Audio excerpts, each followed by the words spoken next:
درست جواب کا انتخاب کیجیے۔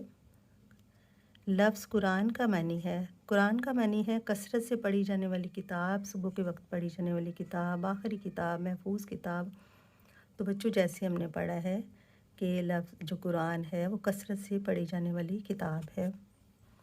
اس کے بعد اگلا سوال ہے، تمام مسلمانوں کو ایک قرات اور لہجے پر متفق کرنے والی عظیم شخصیت کون سی تھی؟ کن کے دور میں یہ ہوا تھا؟ تو بچوں اس کا درست جواب ہے حضرت عثمان غنی کے دور میں یہ سارا کچھ ہوا تھا کہ اس کے جو صحیفہ تھا قرآن مجید کا اس کی نقلیں تیار کر کے تمام صوبوں میں بھیج دی گئی اور سب کو ایک قرات پر ایک لہجے پر متفق کیا گیا۔ اس کے بعد ہے، کس جنگ میں قرآن مجید کے حفاظ کرام کو کثیر تعداد میں شہید ہوئے؟ جنگ یمامہ میں۔ یہ شروع میں ہم نے بچوں پڑھا ہے۔ حکومتی سرپرستی میں حضرت ابوبکر صدیق رضی اللہ تعالیٰ عنہ کی طرف سے قرآن مجید کی جمع تدوین کے لیے کن کو مقرر کیا گیا؟ 4 صحابہ کرام کا نام لکھا ہوا ہے، جیسے کہ ہم نے پڑھا ہے حضرت زید بن ثابت کو مقرر کیا گیا، اور یہ وہی صحابہ تھے جو نبی کریم صلی اللہ علیہ وسلم کے زمانے میں وہی لکھا کرتے تھے۔ اس کے بعد ہے، حضرت ابوبکر صدیق رضی اللہ تعالیٰ عنہ کے دور میں جمع کیے جانے والا قرآن کا نسخہ کن کے پاس موجود تھا؟ نبی کریم صلی اللہ علیہ وسلم کی ازواج مطہرات کے نام ہیں، 4 کے لکھے ہوئے ہیں یہاں، اور ہم نے پڑھا تھا حضرت حفصہ رضی اللہ تعالیٰ عنہ کے پاس رہا۔ بچوں اس کے بعد ہے مختصر سوال جواب، ان کے میں آپ کو نشان لگوا دیتی ہوں، وہ آپ اس پر اپنی بک پر نشان لگا لیں۔ بچوں سوال نمبر 1 ہے، مختصر جواب دیں، قرآن مجید کا مختصر تعارف قلم بند کریں، یعنی مختصر جو تعارف ہے قرآن مجید کا وہ آپ نے لکھنا ہے۔ تو یہاں پہلا پیراگراف ہے، لفظ قرآن قرات سے ہے جس کے معنی پڑھنے کے ہیں، چونکہ قرآن مجید ایسی واحد کتاب ہے جو دنیا میں سب سے زیادہ پڑھی جاتی ہے، اس لیے اسے قرآن کہا جاتا ہے۔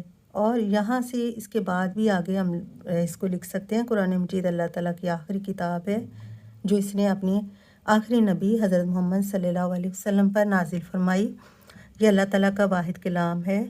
یہاں تک بھی اپنے ایک فرشتے جبرائیل علیہ السلام کے ذریعے نازل ہوا، یہاں تک بھی بچوں آپ کر سکتے ہو، اور یہاں نازل فرمائی تک بھی کر سکتے ہو۔ اس کے بعد ہے سوال نمبر 2، قرآن مجید ایک عالمگیر کتاب ہے، وضاحت کریں۔ تو اس کا جواب ہم یہاں سے کریں گے، قرآن مجید ایک عالمگیر کتاب ہے، یہ ٹاپک اس کا، قرآن مجید اللہ تعالیٰ کی آخری اور عالمگیر کتاب ہے، جیسے ہم نے پڑھا ہے جس طرح نبی کریم صلی اللہ علیہ وسلم اللہ تعالیٰ کے آخری نبی ہیں، اس طرح یہ کتاب تمام جہانوں کے لیے ہے، جہاں تک آپ اس کو لکھیں گے۔ اور تیسرا سوال ہے اس کا، قرآن مجید کے قیامت تک کے لیے محفوظ ہونے کی وجہ بیان کریں، کہ قرآن مجید کس طرح قیامت تک محفوظ ہوا، اس کی وجہ کیا ہے۔ اس سوال کا جواب ہے بچوں کہ جب قرآن مجید کو قیامت تک کے لیے محفوظ کرنے کی ضرورت اس وقت محسوس ہوئی، ہم یہاں سے لکھ سکتے ہیں قرآن مجید کو سرکاری سرپرستی میں جمع کرنے کی ضرورت حضرت ابوبکر صدیق کے دور خلافت میں محسوس ہوئی، جب جنگ یمامہ میں قرآن مجید کے سینکڑوں حفاظ کرام شہید ہو گئے۔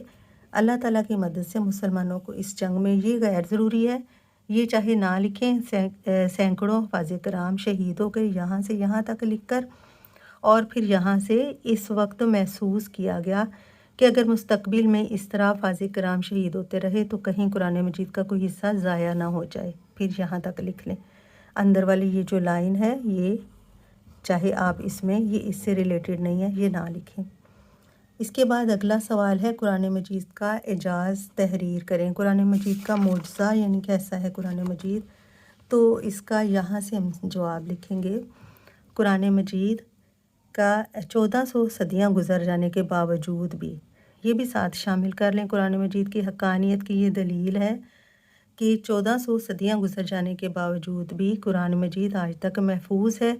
قرآن مجید کے الفاظ کی طرح اس میں بیان کی گئی معلومات بھی قرآن مجید کے اعجاز کی دلیل ہے، یعنی قرآن پاک میں آج تک کوئی تبدیلی نہیں آئی، یہی اس کا سب سے بڑا معجزہ ہے۔ اس کے بعد ہم کریں گے سوال نمبر 5 ہے، عہد رسالت میں تدوین قرآن مجید کی وضاحت کریں۔ نبی کریم صلی اللہ علیہ وسلم کے زمانے کی بات ہو رہی ہے عہد رسالت کی، تو ہم یہاں سے لکھیں گے کہ عہد رسالت میں قرآن مجید عموماً پتھر کی انسلوں، چمڑے، کھجور کی چھال اور اونٹ کے شانے کی ایسی ہڈیوں پر لکھا جاتا تھا جو خاص اسی مقصد کے لیے تیار کی گئی تھی۔ بس اتنا بھی کافی ہے، اور اگر آپ چاہتے ہیں تو یہ بھی اگلی لائن آپ کر سکتے ہیں، لیکن اس میں جواب کمپلیٹ ہو جاتا ہے۔ اس کے بعد ہے بچوں لانگ آنسر ہے، تفصیلی جواب دیں۔ عہد صحابہ کرام میں جمع و تدوین قرآن مجید کے احوال بیان کریں، یعنی جب صحابہ کرام کا زمانہ شروع ہوا تو کس طرح قرآن مجید کو جمع کیا گیا۔ تو بچوں یہ یہاں سے ہی شروع ہوتا ہے صحابہ کرام کے عہد میں، یہاں سے آپ نے یہ کرنا ہے۔ سوال نمبر 3 اس کو لانگ میں لکھ دیتی ہوں، یہ آپ نے کرنا ہے اور یہ پورا ہی کرنا ہے، یہ یہاں تک۔ اس کو آپ پیراگراف کی شکل میں بھی کر سکتے ہو، اس میں آلریڈی ایک سوال تو نکل ہی رہا ہے پہلے ہی، وہ تو آپ کو آتا ہی ہے، اور اس کے بعد جیسے ہم نے سمجھا اس کو اپنے الفاظ میں بھی آپ بچوں لکھ سکتے ہو ایک کہانی کی شکل میں، کہ کس طرح جنگ یمامہ میں حفاظ کرام شہید ہوئے اور اس وقت یہ ضرورت محسوس ہوئی کہ قرآن مجید کو جمع تدوین کا کام کیا جائے، اور حضرت ابوبکر صدیق رضی اللہ تعالیٰ عنہ نے یہ کام شروع کیا۔ ان کے بعد حضرت عمر فاروق کے پاس قرآن مجید کا نسخہ آ گیا، اور پھر حضرت عمر فاروق کی شہادت کے بعد حضرت حفصہ نبی کریم صلی اللہ علیہ وسلم کی زوجہ محترمہ کے پاس قرآن مجید کا نسخہ رہا۔ پھر حضرت عثمان غنی کے زمانے میں ان کے دور خلافت میں مختلف صوبوں میں اس کی نقلیں تیار کر کے بھجوا دی گئیں تاکہ پڑھنے پر اور تلاوت کرنے پر اختلاف پیدا نہ ہو، اور اس کی وحی کی کتابت کا فریضہ جو تھا وہ حضرت زید بن ثابت رضی اللہ تعالیٰ عنہ نے انجام دیا اپنے ساتھ ایک کمیٹی کو تشکیل دے کر، اور حضرت زید بن ثابت وہی تھے جو نبی کریم صلی اللہ علیہ وسلم کے زمانے میں وحی لکھا کرتے تھے۔ تو اس طرح بچوں یہ آپ نے ایک بار پڑھ لینا ہے، اور بغیر برڈن کے آپ نے اس کو ایک کہانی کی شکل میں اچھے طریقے سے لکھ لینا ہے۔